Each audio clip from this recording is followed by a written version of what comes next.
수년 전에 전 세계 고고학계를 깜짝 놀라게 한 충격적인 발견이 있었습니다.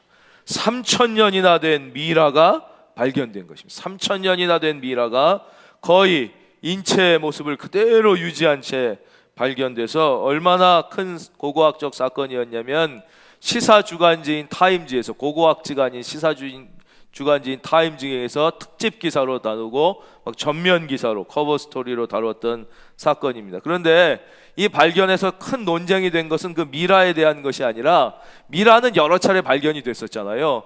그 미라가 쥐고 있던, 그 미라의 오른손에 담겨져 있던 곡식 한 줌 때문이었습니다. 그 3,000년 된 미라의 오른손에 곡식이 한 줌 담겨져 있었습니다. 수많은 학자들은 그 곡식 때문에 논쟁이 붙은 거예요. 과연 저 곡식에 생명이 있느냐? 많은 학자들은 3,000년이나 됐으면 이미 썩어서 죽었어도 훨씬 오래됐지 거기에 어떻게 생명이 있겠느냐라고 주장했고, 또 일부의 학자들은 아니다, 생명은 강인하며 놀라운 것이다. 그러니까 그 속에, 이게 3,000년이나 됐지만 그 씨앗 속에는 분명히 생명이 있을 것이다, 이렇게 주장하는 양 주장들이 첨예하게 대립이 됐던 어느 날, 아주 지혜로운 한 농부가 뭘 그걸 갖고 그렇게 싸우냐고, 땅에 심어보면 알 거 아니냐고, 땅에 심어보면. 그래서 그 지혜로운 농부의 말대로 이제 그 씨앗을 갖다가 일부를 땅에 심었습니다. 땅에 심고 온도를 맞추고 적당한 물을 주면서 떨리는 마음으로 기다렸더니 글쎄 그 심겨진 씨앗의 무려 70%에서 싹이 나고 열매가 맺고 놀라운 일이 일어난 것이죠. 사랑하는 성도님, 여러분의 마음속에 그 희망의 씨앗을 포기하지 마십시오. 하나님께서 여러분의 삶 가운데 숨겨놓은 그 씨앗 속에, 그 믿음 속에 어마어마한 생명의 가능성이 있으니까, 아유 내가 살아왔는데 여태까지 매년 새해 뭐 희망을 갖고 뭐 계획을 세워봤자 별 볼 일 없더라, 이렇게 미리 포기하지 말고, 왜 그랬냐? 우리가 말씀으로 온도를 맞추고 찬양으로 물을 주고 기도로 햇빛을 줬으면 다 살아날 수 있다는 거예요. 2020년 희망을 갖고 찬양으로 물을 주고 기도로 햇빛을 줘서 다 그 희망의 싹을 틔우는, 지금까지는 다 잊어버리세요. 2019년까지 싹을 못 틔웠어도 2020년 좋은 일이 일어나기를 바랍니다. 예, 오늘 하나님의 말씀 30절인데 아주 무시무시한 말씀이니까 우리가 좀 마음을 다해 들어야 됩니다. 30절, 나와 함께 아니하는 자는 나를 반대하는 자요, 나와 함께 모으지 아니하는 자는 해치는 자니라. 그래서 이 말씀은 그냥 읽으면 좀 부드러운 말씀 같지만 엄청나게 무시무시한 무서운 말씀이에요. 예수님은 다른 일에 대해서는 늘 너그러우시고 폭넓게 수용하시고 늘 인자하시고 부드러우시지만, 영적인 일, 특히 마귀 사탄에 대해서는 늘 분명하시고 조금의 여유도 주지 않고 단호하게 선포하시는 거예요. 이 사탄의 문제에 있어서는 이쪽도 아니고 저쪽도 아니고 가운데고 이런 게 없다는 거예요. 오늘 이 말씀의 의미는 뭐냐? 30절, 영적 전쟁에 있어서 중립지대는 없다는 것이 오늘 이 말씀의 뜻이에요. 영적인 세계, 따라하겠습니다. 영적 세계에 있어서 중립은 없다. 중립, 예수님 믿고 천당 가느냐, 예수 못 믿고 지옥 가느냐 이거지, 중립은 없다, 이런 뜻이에요. 그 누가복음 같은 데 보면 어떤 예수님을 따르지 않고 제자 무리에 있지 않던 사람들이 막 예수님 이름으로 귀신을 쫓아내요. 그리고 막 병자를 치료하고 이런 일이 일어납니다. 그러니까 막 제자들이 와가지고, 예수님 쟤들 좀 못하게 해주십시오. 쟤네 우리랑 같이 다니지 않으면서 예수님 이름으로 막 귀신 쫓고 막 병자 고치고 이러고 있습니다. 그럴 때 예수님이 온화하게 웃으시면서, 아니다, 그런 건 그냥 다 놔둬라. 그걸 우리를 반대하지 않고 내 이름으로 그런 일을 하는 것은 다 괜찮은 것이다. 그리고 아주 온유하게 받아주시는 거예요. 그러니까 예수님은 뭐 교회가 혹시 어떤 교회가 꼭 우리 교회에 나와야지 뭐 구원받는다, 우리 교회에서 예배를 드려야 은혜와 축복을 받는다, 그렇다면 그건 틀렸다는 거예요. 다 예수님 중심, 성경 중심, 말씀 중심의 교회면 어느 교회든 다 뭐 그게 장로교든 감리교든 성결교든 침례교든 순복 관계없어요. 다 좋은 교회인 것이에요. 그러나 영적인 문제, 문선명이 구세주다, 뭐 신천지 이만희가 예수님이다, 뭐 안상홍 증인의 안상홍이 뭐 하나님 어머니다, 뭐 하나 이런 거에 있어서는 정확하게 하나님께서 조금의 틈도 주지 않고 예수님이 단호하게 말씀하신다. 그래서 열왕기상에도 보면 엘리야 선지자가 그러잖아요. 여호와가 만일 하나님이면 그를 따르고 바알이 하나님이면 그를 쫓아라. 이것도 아니고 저것도 아닌 중립지대는 존재하지 않는 것이. 그래서 우리가 믿음에 있어서는 분명한 고백을 갖고 있어야 돼요. 다 같이 맨 뒤에 있는 분도 다 따라하고 우리 영화부실 잠옷실 다 같이 하겠습니다. 나는 분명히 예수님의 사람이다. 이 문제가 분명해야 된다는 거예요. 31절. 이제는 이 성경 전체에서 제일 두려운 말씀이 이 두 절에 담겨져 있어요. 성경 전체에서 가장 두려운 말씀이에요. 31절. 그러므로 내가 너희에게 이르노니 사람에 대한 모든 죄와 모독은 사하심을 얻되 성령을 모독하는 것은 사하심을 얻지 못하겠고, 또 누구든지 말로 인자를 거역하면 사하심을 얻되 누구든지 말로 성령을 거역하면 이 세상과 오는 세상에서도 사하심을 얻지 못하리라. 가장 성경 창세기부터 요한계시록까지 가장 두려운 말씀이 여기에 있는데, 사실 두려우면서도 제일 참 이해하기가 어려운 말씀입니다. 여기에 우리가 이해할 수 있는 말씀이 있죠. 내가 너희에게 이르노니 사람에 대한 모든 죄와 모독은 사하심을 얻되. 그런 거예요. 사람에 대한 어떤 죄와 모독, 아무리 큰 죄도 다 하나님의 사랑으로 용서함을 받을 수 있다는 거예요. 우리가 뭐 찬양 부를 때 이렇게 부르죠. 피와 같이 붉은 죄 눈같이 희겠네 부르잖아. 이게 이제 문학적으로 표현한 거예요. 피와 같이 붉은 죄가 무슨 뜻이에요? 하늘에 사무칠 정도로 큰 죄라는 뜻이에요. 얼마나 죄가 크면 하늘에 사무치게, 그렇게 큰 죄를 피와 같이 붉은 죄라고 이렇게 문학적으로 표현한 거예요. 그러나 그런 죄도 아무리 커도 눈같이, 우리 하나님의 사랑은, 우리 하나님의 용서는 더 크고, 믿으시면 아멘, 더 크고 깊으셔서 다 된다, 다 용서해 주신다는 거예요. 눈같이. 그러나 성령을 모독하는 것은 사하심을 얻지 못한다는 거예요. 이게 딴 사람이 한 얘기가 아니라 지금 예수님이 직접 하신 말씀이에요. 그러니까 더 심각한 말씀입니다. 30절 32절. 또 누구든지 말로 인자를 거역. 말로 꼭 예수 믿는다고 천당 가겠냐? 왜? 야, 그게 말이 되냐? 예수 믿는다고 구원받는 게 말이 되냐? 라고 예수님을 거역해도 사하심을 얻을 수 있다는 거예요. 잘 몰라서 예수님에 대한 오해가 있는 거예요. 그러나 말로 성령을 거역하면 이 세상, 여기서뿐만 아니라 오는 세상 내세에서도 사하심을 얻지 못한다는 뜻이에요. 왜 이 성령을 모독하는 죄, 성령 모독죄와 성령을 거역하는 죄, 이 성령 거역죄는 도저히 용서함을 받을 수 없느냐? 그 이유는 바로 이 예수 그리스도의 복음, 예수 그리스도를 통한 구원이 바로 사람의 지식과 능력과 힘이 아니라 성령의 역사이기 때문이라는 거예요. 성령의 역사. 그게 우리가 지난주에도 읽었죠. 하나님의 말씀 고린도전서 12장 3절이에요. 우리 한번 화면 보겠습니다. 제가 읽어드릴게요. 그러므로 내가 너희에게 알리노니 하나님의 영으로 말하는 자는 누구든지 예수를 저주할 자라 하지 아니하고, 그 다음 또 성령으로 아니하고는, 저기서부터는 같이 읽겠습니다. 또부터 시작. 누구든지 예수를 주시라 할 수 없느니라. 즉 우리가 예수님을 나의 구주로 믿고 고백하는 것은 나의 능력과 인간의 힘이 아니라 성령의 역사라는 것이에요. 성령의 역사. 그런데 이 성령의 역사를 거부하고 모독하니까 예수 그리스도를 믿을 수가 없으니 이거는 용서를 받을 기회가 없어지는 거예요. 기회가 없어지는 거예요. 데살로니가전서 1장 5절. 복음이 너희에게 말로만 이른 것이 아니라 또한 능력과 성령과 큰 확신으로 된 것임이라. 성령, 이게 우리가 믿음을 갖게 된 이 모든 것이 성령의 역사예요. 그래서 이 말씀을 유진 피터슨이라는 훌륭한 목사님은 어떻게 해석하셨냐면, 사람이 나뭇가지에 앉아 있다는 거예요. 큰 나무가 있고, 근데 톱으로 자기가 앉아 있는 나뭇가지 옆을 쓸어내는 거예요.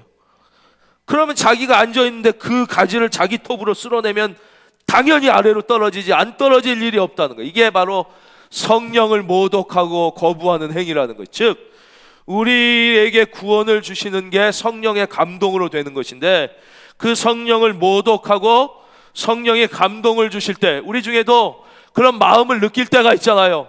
내가 예수님을 잘 몰라, 내가 인간적 생각으로 왜 예수만 믿는다고 꼭 구원받고 천당 간다는 게 이해가 되지 않고 믿어지지 않아서 그런 게 말이 되냐라고 거역하실 수 있다는 거예요. 그러나 어느 순간 성령이 나의 마음에 이상하게 감동을 주시는 거예요. 할렐루야. 이 시간도 감동을 주시는 줄로 믿습니다. 그 감동을 주실 때 뭔가 잘 모르겠지만 그 감동을 받아들여 예수를 구주로 영접하면 구원을 받지만, 그때도 그 감동을 거부하고 거역하면 스스로 자기 자리를 톱으로 잘라내고, 또 다른 설명하면 나를 구원하시고 용서하시는 그 하나님 자체를 로부터 내가 스스로 나뭇가지를 잘리듯이 분리돼 나오니까, 나를 용서하시는 분이 나를 용서하실 수가 없고 나를 구원하실 분이 나를 구원하실 수가 없게 되므로 성령을 모독하고 성령을 거역하는 죄는 사하심을 얻지 못하는 것이지요.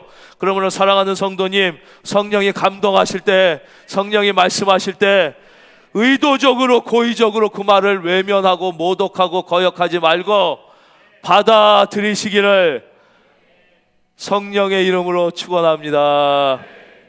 오늘 말씀이 그게 전부예요. 지금 다 말씀드린 거예요. 이제는 그래서 우주에 대한 얘기를 좀 해드리려고 그러니까 편히 들으셔도 돼요. 이거는 우주 얘기니까 재미없으면 그냥 안 들으셔도 돼요. 우리가 이제 우주에 살잖아요. 이 세상에 살 때 우리 지구가 우주에 속해져 있지 않습니까? 그래서 지금 보면 이제 하늘이 보이고, 이따가 깜깜한 밤 보면, 날 맑은 날 보면 이제 별들이 다 보여요. 이렇게 우주라는 걸 알 수 있어요. 지금도 나가 보면 태양이 있어요. 그러니까 우리 지구의 주소가 어떻게 되느냐? 우리 교회가 낙성대로 3기로 뭐 이렇게 되듯이 우리 지구의 주소는 어디에 있냐? 태양계라는 데 있어요. 태양계가 우리로 치면 낙성대로라고 생각하시면 돼요. 제일 작은 단위예요. 태양계가. 태양계는 잘 아시다시피 태양이 있어요. 태양이 있고 그 주변에 이 행성들이 좋아요. 수금지화, 목토, 천해, 명왕성은 이제 빠졌고 수금지화, 목토, 천 이렇게 돼요. 수성, 우리가 잘 아는 금성, 그 화성, 지구, 아니 그냥 수성, 금성, 지구, 화성, 뭐 목성, 토성, 뭐 천왕성 이렇게가 태양의 빛을 받아서 이렇게 도는데, 그 중에 제일 따뜻하고 춥지도 않고 덥지도 않고 적당한 데가 이제 지구예요. 그래서 하나님이 우리를 지구를 만드시고 살게 하신 거예요. 이런 게 태양계라는 주소 안에 있는데, 이 태양계는 그럼 또 어디에 속했냐? 이 낙성대로가 속한 데가 있잖아요. 관악구에 속해 있듯이 태양계라는 이거는 우리가 사는 은하계에 속해 있어요. 은하계가 우리로 치면 관악구 정도 되는 거예요. 이 우주 전체에서 주소가. 은하계에 보면 이 태양계는 아주 조그만 부분에 불과해요. 예. 그러니까 은하계가 도대체 얼마나냐? 거기 이제 별들이 막 모여 있는 건데, 이 말씀 하나 더 드릴게요. 우리는 지구가 별인 줄 알잖아요. 그런데 이 태양계에서 별은 딱 하나뿐이 없어요. 태양만 별이에요. 자연 시간에 배운 분들은 지구나 뭐 목성, 토성은 별 축에도 못 듭니다. 이런 거는 행성이라고 그러는데, 행성은 우주에서는 별 축에도 치지 않고 태양 같은 걸 그 학교에서 배우는 말로 항성이라고 그래요. 항상 빛을 낸다 그래요. 항성인데 태양같이 스스로 빛을 내는 것만 별축에 들어요. 그러니까 수성, 금성 이런 거는 별축에도 안 들어요. 우리가 밤에 보이는 수많은 별들 중에 99.9999999999%는 다 이 태양 같은 별이고, 지구 비스무리한 거는 뭐 수성, 금성 몇 개 빼곤 없다고 보셔도 틀리지 않을 정도로 지구는 이 별축에도 안 드는 거예요. 태양 같은 것만 별이에요. 그 스스로 빛을 내는 것만. 근데 우리가 사는 이 은하계에 이 별이 몇 개 정도 있을 것 같으세요? 한번 생각해 보세요. 이 태양계, 낙성대로라는 태양계가 관악구라는 이 주소에 있는데, 여기에 학자들이 이제 밥 먹고 그것만 연구하는 사람이 학자잖아요. 맨날 망원경 갖고 우주를 보면서 우리가 속한 은하계 별이 몇 개 있을까를 막 열심히 찾아서 찾아냈어요. 그래서 지금까지 찾아낸 게 몇 개냐? 우리가 사는 이 은하계에 별이 2천억 개가 있어요. 2천억 개. 이 우리가 사는 은하계에만 별이 2천 개도 아니라 2만 개도 아니라 2천만 개도 아니라 억 개도 아니라 2천억. 이게 상상을 안 돼. 지구에 사는 사람 숫자가 다 합쳐서 75억도 안 되는데, 그렇죠? 이 태양 같은 별이 우리가 사는 은하계에만 2천억 개가 있다는 걸 지금까지 발견해낸 거예요. 그러니까 이제 학자들이, 더 뛰어난 학자들이 모여서 그러면 우주에 우리 이런 은하계가 몇 개나 있을까 찾아보자 그런 거예요. 혹시 이런 말 들어봤어요? 안드로메다 막 이런 얘기들. 그게 은하계 이름들이에요. 은하계 이름이 이제 각자 붙여진 거예요. 관악구만 있는 게 아니라 동작구도 있고 서초구도 있고 은평구도 있듯이 은하계가 많이 있어요. 이게 우주에. 그 은하계가, 그럼 우리가 사는 은하계 같은 게 몇 개 있냐 찾아보자 그래서 막 찾았더니 한 10년 전까지 학자들이 한 2천억 개를 찾았어요. 그러니까 은하계에 별이 2천억 개가 있는데, 그런 은하계가 우주에 2천억 개가, 그러니까 2천억에 2천억을 곱해야 이 별의 숫자가 나오는 거예요. 지구 같은 건 별 축에도 안 드는데, 이 우주. 근데 2016년에 천문학계에 중요한 일이 있었어요. 영국의 노팅엄 대학에서 세계적인 천문학자들이 모여서 진짜 열심히 찾기로 한 거예요. 열심히 찾기 대회를 했어요. 은하계를 진짜 열심히 찾아보자. 그래서 은하계가 전혀 없는, 하늘을 팍 보면 별들이 막 이 시골에 가면 팍팍팍팍 있잖아요. 근데 그 중에 별이 하나도 없는 빈 공간을 찾았어요. 막 열심히 보다 보면 별과 별 사이에 빈 공간이 보이잖아요. 거기만 망원경을 갖고 계속 봤더니 거기에도 보니까 못 보던 별이 너무너무 많은 거예요. 그래서 결국 지금까지 찾아낸, 그냥 듣기 싫으면 안 들으셔도 되는 거예요. 이건 우주 얘기예요. 지금 성경 얘기가 아니라. 이게 은하계 몇 개를 찾았냐? 2016년 찾아보니까 2조 개를 찾았어요. 우리가 사는 별이 2천억 개 있는 은하계가 우주에서 우리가 찾은 것만 2조. 이거 인간의 상상할 수 있는 숫자가 아니에요. 그러니까 우주가 얼마나 큰지, 이게 도저히 그러니까 지구는 우주에서 먼지도 아니야. 우리는 지구에서도 먼지도 아니. 이거는 너무 어마어마한 거를 자꾸 찾는 거예요. 그리고 이번엔 또 별이에요. 별. 그러면 별들이 있잖아요. 별들이 우리가 보는 북두칠성, 제일 밤에 그래도 이 서울에서도 보여요. 북두칠성. 이게 국자 모양으로 생겼잖아요. 그렇죠? 북두칠성의 별이 있는데, 이 별들이 지구에서부터 얼마나 떨어져 있냐? 그게 이렇게 비슷한 거리에 있는 줄 알았더니, 우리가 볼 때는 비슷한 거리에 있는 것 같은데 다 거리가 달라요. 제일 가까이 있는 별이 80광년 떨어져 있어요.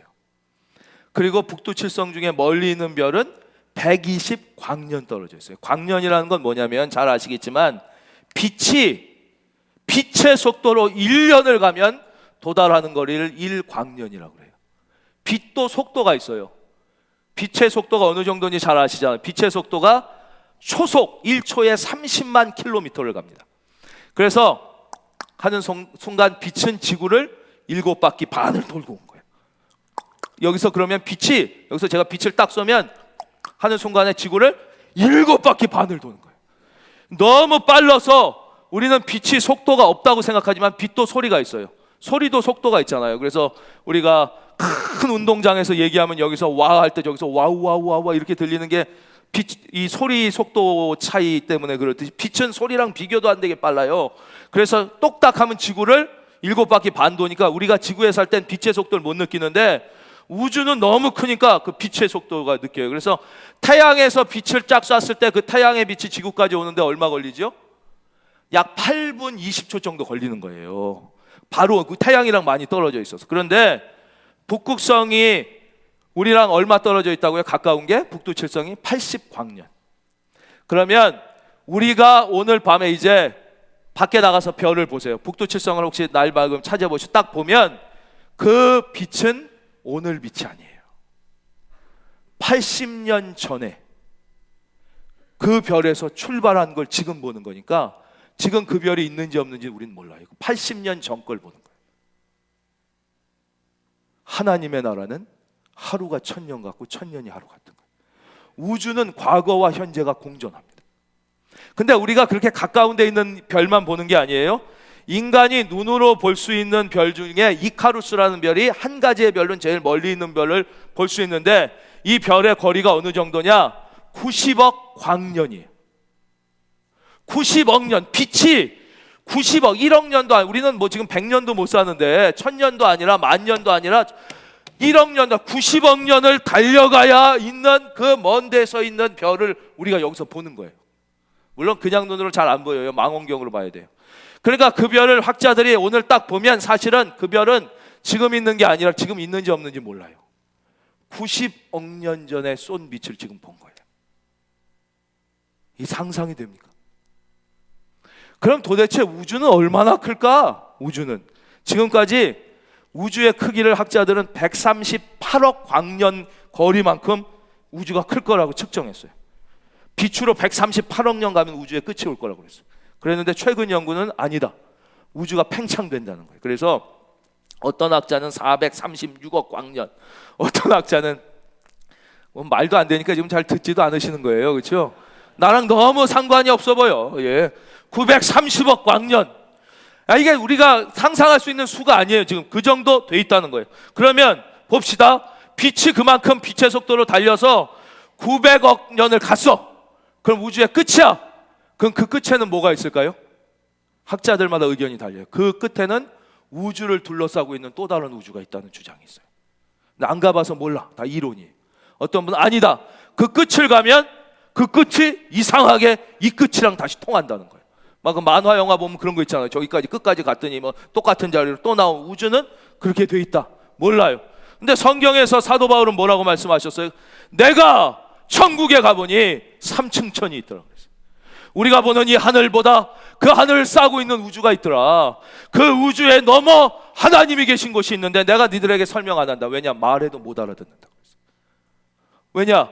인간의 이성은 우주의 크기가 가늠이 안 돼요. 그게 당연한 거예요. 뭐 1억 년도 뭐 1000년도 못 사는데 무슨 1억 년, 무슨 빛의 속도는 마하로도 우리가 타는 비행기도 잘 못 타는데 무슨 빛의 속도 상상이 안 되는데 우리 하나님이, 이 우주의 창조자인 하나님이 나를 창조하셨다는 사실이 믿어지고, 그 하나님이 나를 사랑하신다는 사실이 믿어지고, 그 하나님이 나를 구원하셨다는 사실이 믿어지고, 이것은 인간의 지식이 아니에요. 이것은 학문이 아니에요.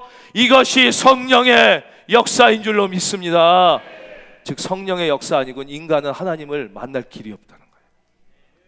아니 안드로메다도 못 가는 인간이 어떻게 하나님을 만나냐 말이에요. 그래 우리가 모르는 사이에 뭐라고 근데 우리가 찬양해요. 아까 모르고 부르셨죠. 저 높고 높은 별을 넘어 이 낮고 낮은, 우리가 어떻게 이 고백을 할 수 있냐는 거예요. 별이 얼마나 멀리 있는지도 모르는 우리가 이 찬양을 부를 때 왜 눈물이 나요? 성령이 역사하셨기 때문입니다. 근데 이것을 거부하면 여기엔 구원의 길이 없는 거예요. 이거는 다시 구원받을 길이 없는 거예요.